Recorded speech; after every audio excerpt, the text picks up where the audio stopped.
Et donc, cette acculturation, on parlait de l'acculturation des occupants, des utilisateurs, et moi, je vais vous parler de l'acculturation des entreprises, Ouais.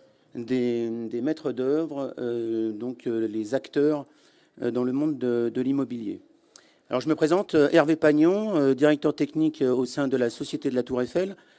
Alors, j'ai vu qu'il y avait une équivalence sur l'effacement de la Tour Eiffel, mais je vous rassure, je ne m'occupe pas de la Tour Eiffel. Donc, on peut l'effacer si ça peut faire du bien à la planète. Blague à part, donc Société de la Tour Eiffel, c'est une société, une foncière en immobilier d'entreprise qui représente un peu moins de 200 bâtiments, 80 actifs, 600 000 m² de surface louée sur le territoire, avec une grande partie sur le Grand Paris, mais aussi Lille, Nantes, Bordeaux, Lyon, Aix et Marseille. Voilà pour la présentation.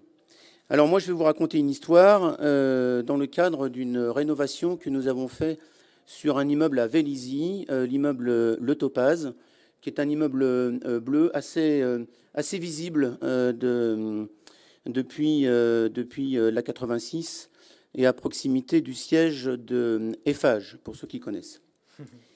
Et donc, dans le cadre de cette rénovation, sur une surface d'un peu plus de 2000 m², en vue de moderniser, de rénover les parties communes, les halls d'entrée, le RIE, les cafétérias, mais aussi les extérieurs.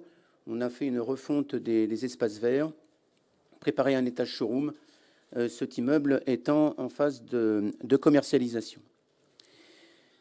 Alors, cette opération, et je le répéterai à plusieurs reprises, a été vue comme une expérimentation, comme un champ des possibles autour du réemploi, mais plus globalement sur tout ce qui touche à l'économie circulaire, pour montrer que c'était possible, pour montrer qu'il n'y avait pas de petites économies, sans forcément à chercher une performance sur un aspect plus qu'un autre, mais surtout pour montrer que tout ce que l'on pouvait mettre en œuvre, et puis après, reste à le dupliquer, j'ai envie de dire, sur l'ensemble des opérations, que ce soit en exploitation ou dans le cadre d'une grosse réhabilitation. Alors chez Tour Eiffel, on est avant tout animé par le réemploi. On est au booster du réemploi depuis la création.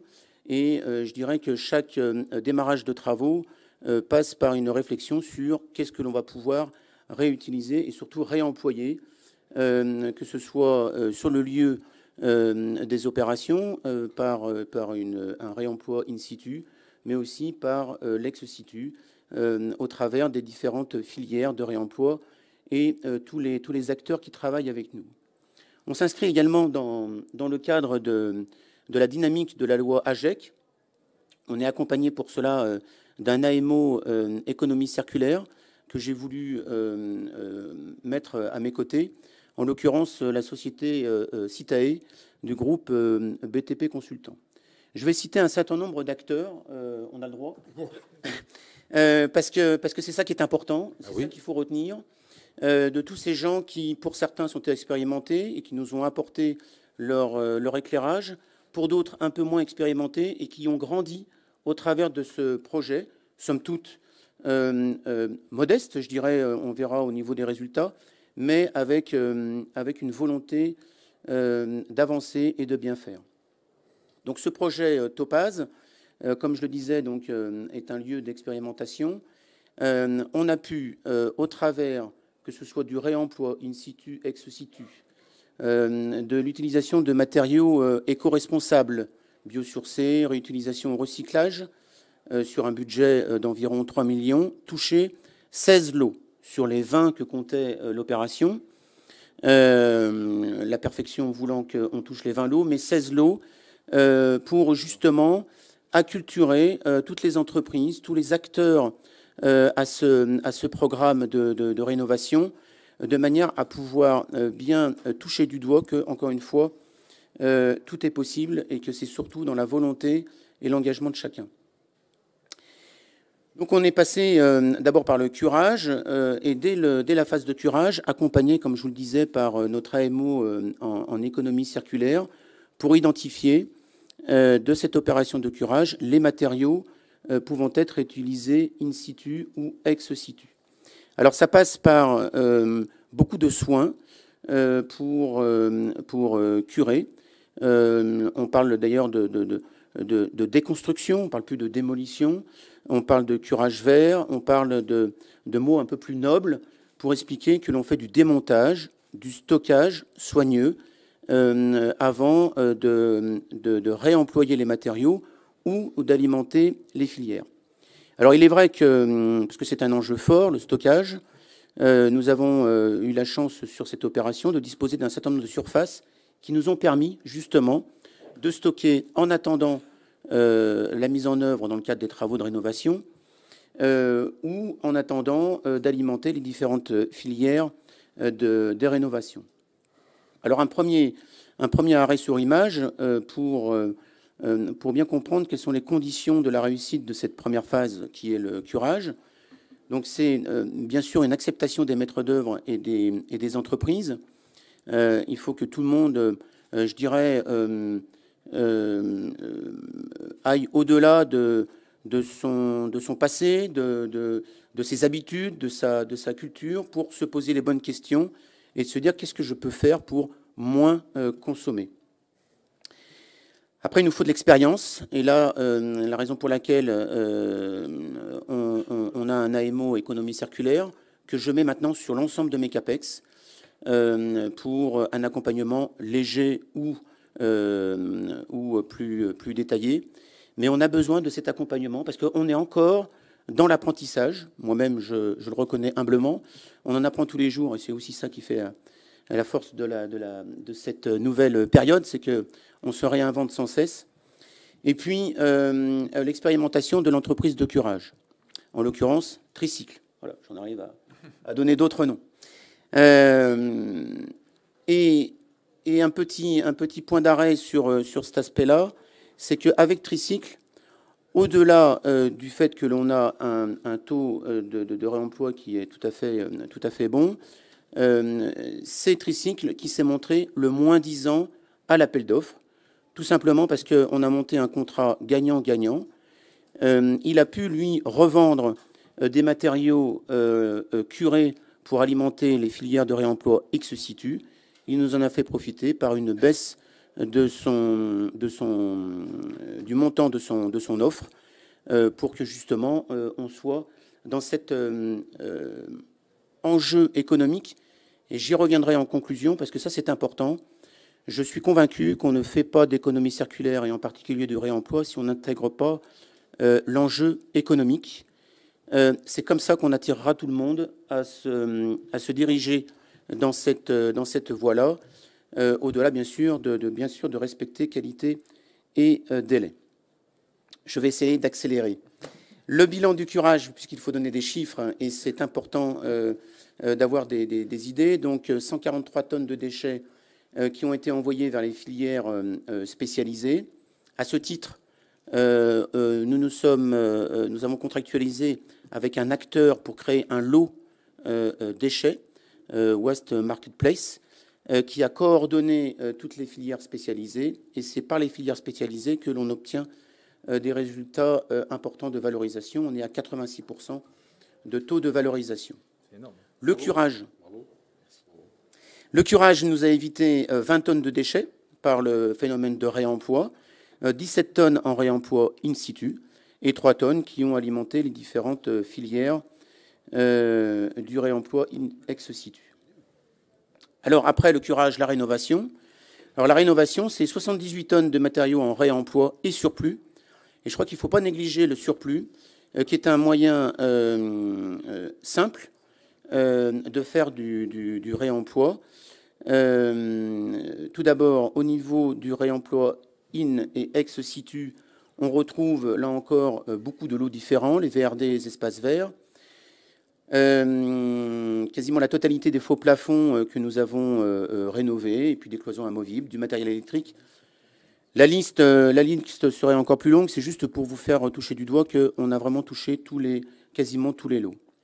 Au niveau du réemploi ex situ, La moquette a pu alimenter les filières et en retour, nous avons, mis en œuvre une moquette, comment dirais-je, issue du recyclage, de l'agencement et beaucoup de mobilier.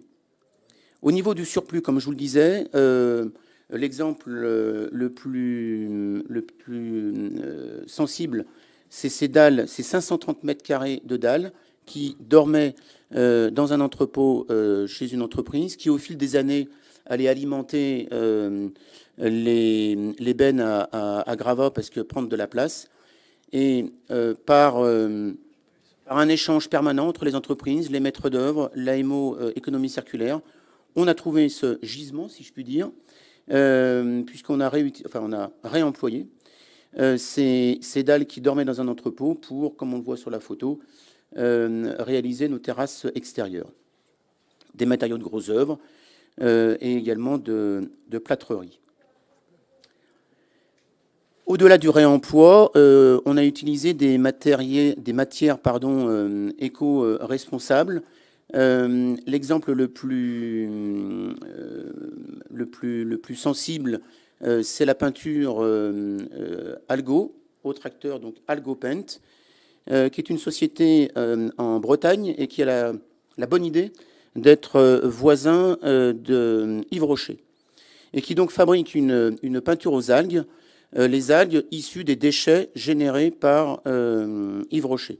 Donc c'est une belle histoire d'entrepreneurs, et c'est là qu'il est important aussi de signaler que dans le cadre de l'économie circulaire, l'industrie a sa place pour justement se donner les moyens de mettre en œuvre des matériaux, dans le cas présent, éco-responsables. Et donc à ce titre, chez Tour Eiffel, tous nos marchés ont pour prescription de base de mettre en œuvre la peinture biosourcée Algo, avec une gamme de couleurs étendue, avec des garanties comme les autres peintures.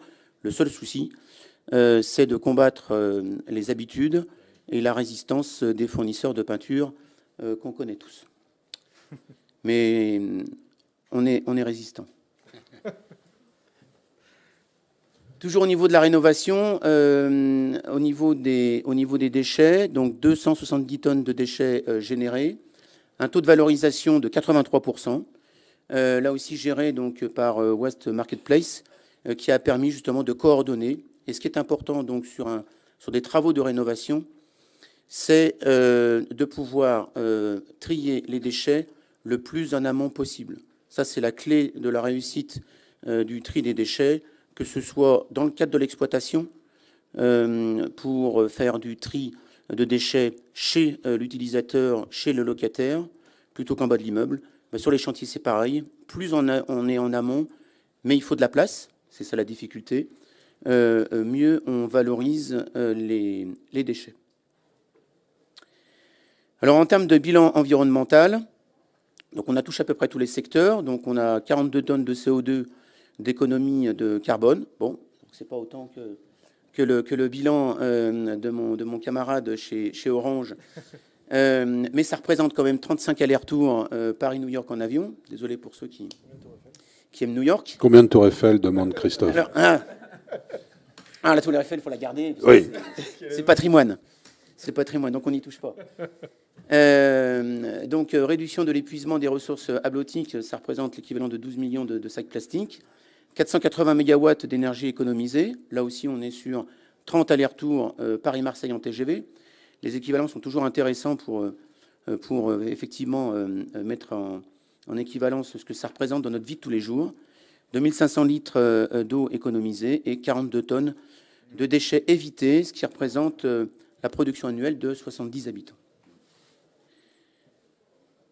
En conclusion, ce que l'on peut retenir de cette démarche d'économie circulaire et de réemploi plus particulièrement, c'est l'intégration de la mise en œuvre de l'économie circulaire dans tous les marchés que comportait la rénovation.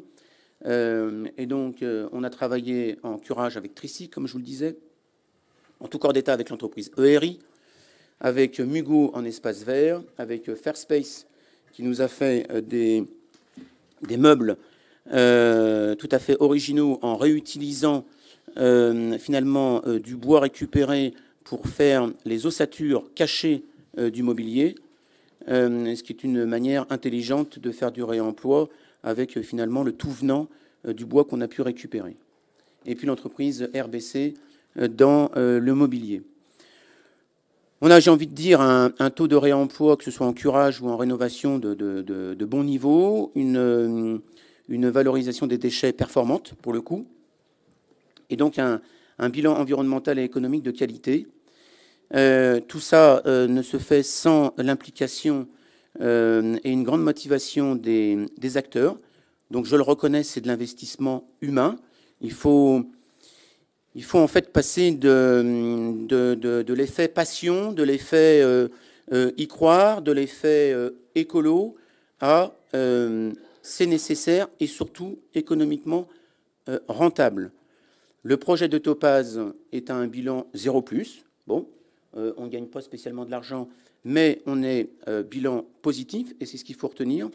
Et c'est ce qui doit engager finalement toute la profession à considérer que le réemploi doit devenir une démarche normalisée et non plus pour faire bien dans un bilan extra-financier, dans un bilan DPEF, mais qu'au contraire, utiliser le passé, ce qui a déjà été produit, c'est aller vers l'avenir. Voilà. Je vous remercie. J'espère ne pas avoir été... Bravo, merci beaucoup Hervé. Merci.